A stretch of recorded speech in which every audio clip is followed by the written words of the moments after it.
Quand je suis devenu étudiant et que du coup j'ai quitté le cocon familial, je me suis rendu compte d'un truc.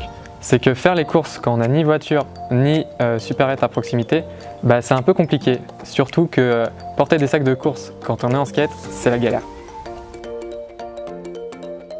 En rentrant à DigiSup, j'ai rencontré Adeline, Manon et Caroline. C'est là qu'Adeline a eu l'idée de Drive to Home. Tous les quatre, on était assez complémentaires. On était tous à DigiSup, mais on avait pourtant tous un parcours différent. Et du coup, chacun apportait ses propres compétences. Drive to Home, c'est un service de livraison de drive entre particuliers. D'un côté, on a les personnes qui commandent en ligne tout en restant chez elles, qu'on a appelés les homers. De l'autre côté, on a les drivers qui vont chercher la commande des homers et leur ramènent en échange de quelques euros.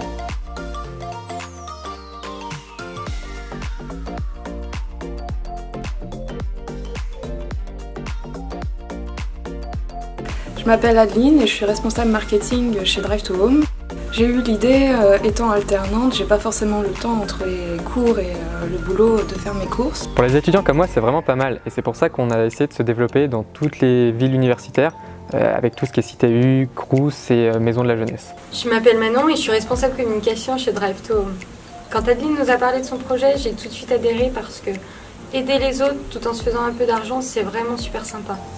Étant donné que certaines villes de campagne sont assez mal desservies niveau supermarché, pour certaines personnes c'est assez compliqué, certaines personnes qui sont isolées, faire leurs courses, ça devient tout de suite un problème. Je m'appelle Caroline et je suis responsable graphisme dans l'équipe Drive to Home. Quand Adeline nous a parlé du projet, j'ai tout de suite pensé à ma grand-mère qui, étant senior, galère un peu à chaque fois qu'elle doit ramener ses courses. Et du coup c'est pour ça que j'ai tout de suite adhéré à cette idée de start-up. Pour les personnes âgées, mais aussi les personnes à mobilité réduite, ça reste un problème de faire ses courses. C'est là que Drive to Home, ça peut aussi servir. Et si un voisin peut aller nous chercher notre drive, c'est tout de suite beaucoup plus pratique. Pour se développer, on a eu une super idée. On voulait créer des autocollants que les gens pourraient afficher sur leur voiture.